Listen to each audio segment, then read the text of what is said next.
last. Welcome, Neo. As you no doubt have guessed, I am Morpheus. It's an honor to meet you. No. The honor is mine. Please, come, sit. On September 12th, Jamie Dimon says Bitcoin is a fraud. He says he'll fire any one of his traders buying Bitcoin. Bitcoin drops 24%. When Jamie Dimon speaks, people listen. So that weekend, we found out that the largest buyer of a Bitcoin fund that's in Europe that buys physical Bitcoin, right? The largest buyer was Morgan Stanley and JP Morgan.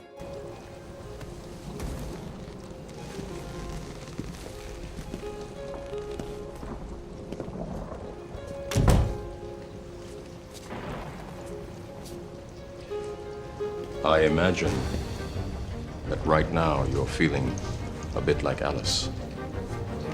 Tumbling down the rabbit hole? You could say that. I can see it in your eyes. You have the look of a man who accepts what he sees because he is expecting to wake up. Ironically, this is not far from the truth. Do you believe in fate, Neo? No. Why not? Because I don't like the idea that I'm not in control of my life. I know exactly what you mean.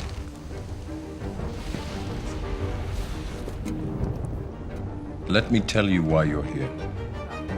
Okay, so then here now, Goldman Sachs, this, again, February 7th, most cryptocurrencies will crash to zero. Now, I remember when they said this in February, and I had, through my network, I knew that Goldman Sachs was setting up a crypto trading desk.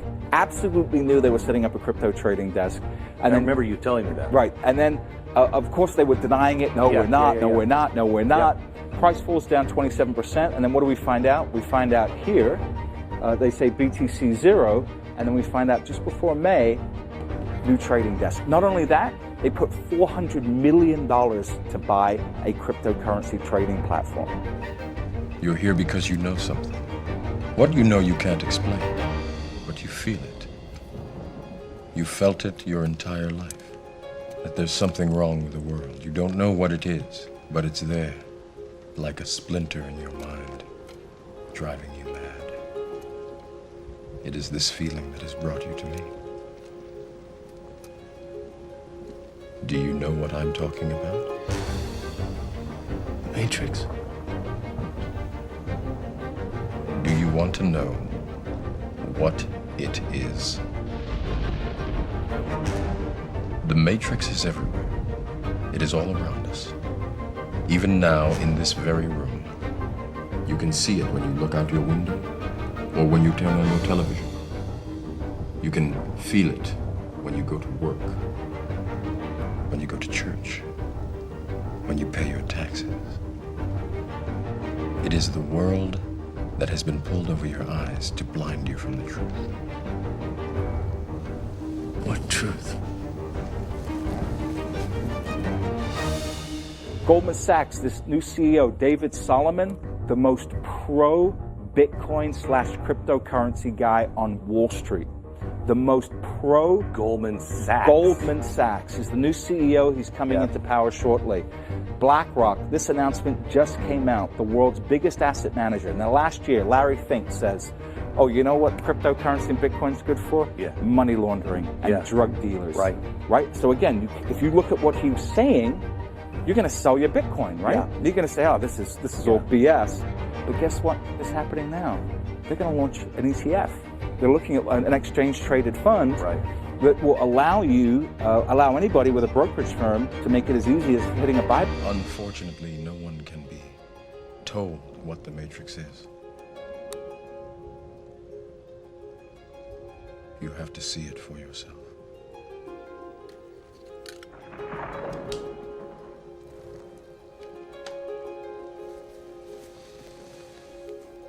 This is your last chance. After this, there is no turning back. You take the blue pill, the story ends. You wake up in your bed and believe whatever you want to.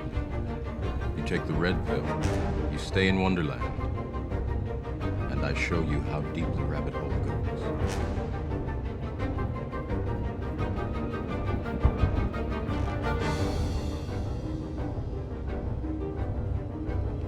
Remember, all I'm offering is the truth, nothing more.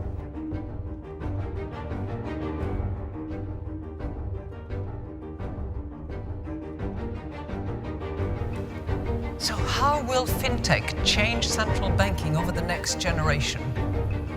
That's what I would like to touch on. And it's really touching on it because each of those three topics that I would like to touch on are worthy of hours of consideration and thinking and brain picking. Virtual currencies, new models of financial intermediation, and artificial intelligence, no less.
Questions. I see a bunch of questions on the screen, which I can't really read from here, but we're supposed to pick some. Can you see those? Oh, there's 2 votes. Let me try. Do you see IMF holding crypto assets in the future? Oh, they're over here. That's easier. You want to take one? Go for it. The first one's for you. IMF. Do you see IMF holding crypto assets in the future? I did not put that up there. Remember, I'm from the legal department. I'm supposed to be very conservative about these things. I don't want to go into great details about Maybe the IMF. I should take what the IMF is going to do. that's- I think we stunned Ross into silence with that one. For that to happen, okay, under the current legal framework, some country would have to use a crypto asset as its currency. This isn't real. What is real? How do you define real? If you're talking about what you can feel, what you can smell, what you can taste and see, then real is simply electrical signals interpreted by your brain. This is the world that you know. The world as it was at the end of the 20th century. It exists now only as part of a neural interactive simulation that we call the Matrix. You've been living in a dream world, Neo. This is the world as it exists today. We have only bits and pieces of information, but what we know for certain is that at some point in the early 21st century, all of mankind was united in celebration. We marveled at our own magnificence as we gave birth to AI. AI. You mean artificial intelligence? The bottom line of how this is getting used is that banks are basically plugging in, and there's a big group in the Middle East, there's also a big group in Asia, a big group of Japanese banks have just joined. It's a lot of smaller countries are the early adopters, and they're setting up their own networks so they don't have to go through SWIFT. And those countries are also using the cryptocurrency. Right now, it's mostly remittance providers. So there's a company called Qualix that's doing it US to Mexico, and there's a association of 1,400 US credit unions that's doing it to help the credit unions access international markets. And so it's kind of coming up from the bottom, from the smaller players.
Extremely fast and highly scalable. The throughput for XRP Ledger is around 1,500 transactions per second. You compare that to Bitcoin or Ethereum or some of the other blockchains out there, it is extremely fast. And developers across the globe are trying to make it even more scalable, and hopefully we'll reach a level of 15,000 or so in the near future.